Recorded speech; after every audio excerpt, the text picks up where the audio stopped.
नमस्कार मंडळी, तीर्था kitchen and blog या यूट्यूब चॅनलवरती आपले सगळ्यांचे स्वागत आहे। उन्हाळ्यात भाजीला काय करावं सुचत नाही, मग कच्च्या कैरीचा असा वापर करून पहा। आज मी तुम्हाला दाखवणार आहे माझी खास रेसिपी। झटपट होते कच्च्या कैरीची गोड आंबट कढी आणि गरमागरम मुगाची खिचडी। चला तर मग पाहूया ही रेसिपी कशी बनवायची। या मुगाच्या खिचडीबरोबर ही कच्च्या कैरीची गोड आंबट कढी अप्रतिम अशी लागते। आता खिचडीसाठी मी इथे साधा तांदूळ वापरलेला आहे। कुकरमध्ये मी 2 वाट्या तांदूळ घालून घेतले। त्यानंतर मुगाची डाळ घेतलेली आहे, तर ही सालीसकट घेतलेली आहे, ती टाकून घेतली। तर 2 वाटी तांदूळाला 1 वाटी मी मुगाची डाळ घेतली। आता पाणी टाकून ही 2-3 पाण्याने स्वच्छ धुवून घेतली। त्यानंतर कुकरमध्ये मी आपले 3 वाट्या हे प्रमाण होते, तर त्यानुसार मी एका वाटीला 2 वाटी असे पाण्याचे माप घेतले। असे मी 6 वाट्या पाणी टाकून घेतले। तर खिचडी थोडी मऊसूत पाहिजे म्हणून मी अर्धी वाटी पाणी जास्त टाकले। त्यानंतर मी 1.5 चमचा मीठ टाकून घेतले, अर्धा चमचा हळद टाकून घेतली आणि थोडंसं तेल टाकून घेतलं। आता कुकरमध्ये टाकलेलं सर्व साहित्य चमच्याने छान एकजीव करून घ्यायचं। कुकरला झाकण लावून घ्यायचं, 2 शिट्ट्या होऊ द्यायच्या। नंतर गॅसची फ्लेम मंद करून 5 मिनिटं मंद आचेवर खिचडी शिजून घ्यायची। त्यानंतर खिचडी आपली तयार। आता इथे मी तोतापुरी कैऱ्या म्हणजेच कलमी कैऱ्या घेतलेल्या आहेत। तर आपल्याला कढी बनवायची आहे, त्यासाठी आपल्याला ह्या कैऱ्या आधी उकळून घ्यायच्या आहेत। तर एकाच कैरीची मी कढी करणार आहे आणि बाकीच्या 2 कैऱ्याचं पण करणार आहे। मुगाची खिचडी तयार झाली। आता कुकर थंड होऊ द्यायचा आहे, त्यावर तेल मिरची करूया। तर कढईमध्ये तेल टाकले, त्यानंतर मोहरी टाकून घेतली। मोहरी छान तडतडल्यानंतर आपल्याला थोडेसे जिरे टाकून घ्यायचे आहे।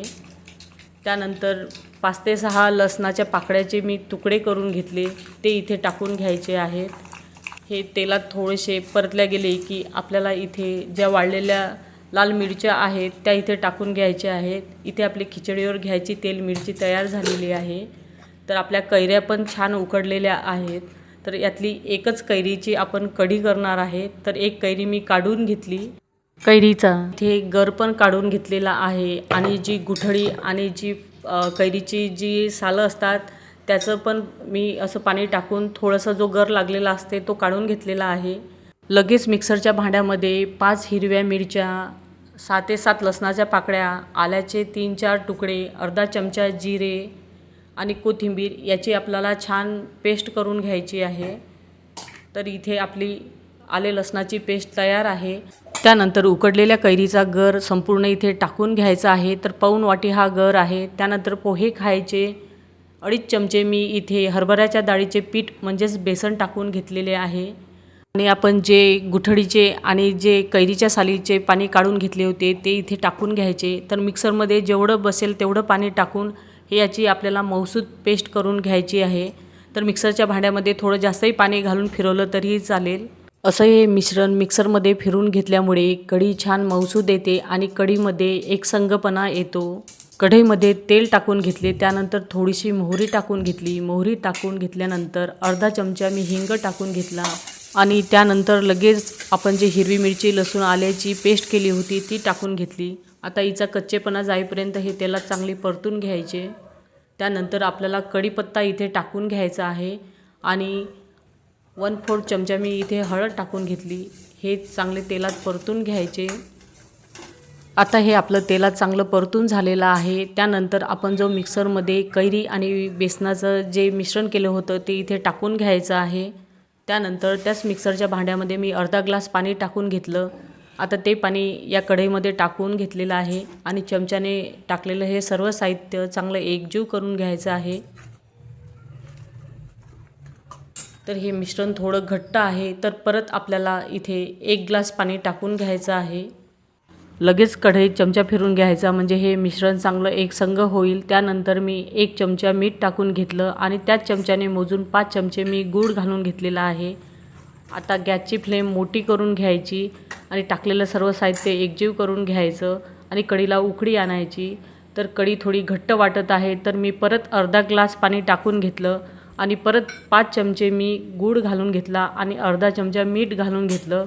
आता टाकलेलं सर्व साहित्य चांगलं चमच्याने एकजीव करून घ्यायचं आहे।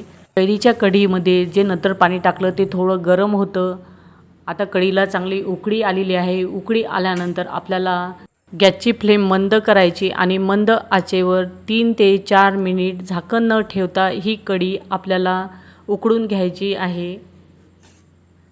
तर इथे आपले 4 मिनिट पूर्ण झाले. आपली कढी खिचडीबरोबर खाण्यासाठी तयार आहे.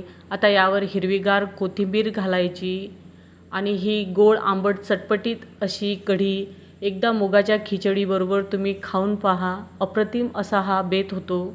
कढीमध्ये पाण्याचे प्रमाण कमी झाले तर नंतर आपण गरम पाणी टाकून ते ॲडजस्ट करू शकतो.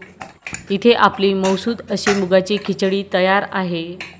आपण कच्च्या कैरीची कढी केलेली आहे. तर कैरीचा जो आंबटपणा असते त्यावरच गुळाचे प्रमाण आहे. तर थोडेसे कढी चमच्याने पिऊन पाहायची. आंबट झाली असेल तर परत गूळ टाकायचा किंवा त्याऐवजी तुम्ही साखरही टाकू शकता. या कैरीच्या कढीमध्ये गूळ किंवा साखर आणि मिठाचे योग्य प्रमाण वापरले की कढी एकदम चटपटीत अशी तयार होते. आणि या कढीमध्ये जेव्हा आपण जिरे मोहरी तडतडून घेतो तेव्हाच मुठभर अख्खे शेंगदाणे घालायचे आणि चांगले परतून घ्यायचे. हे कढीमध्ये खूप छान लागतात. रेसिपी आवडल्यास माझ्या चॅनलला लाईक आणि सबस्क्राईब करायला विसरू नका.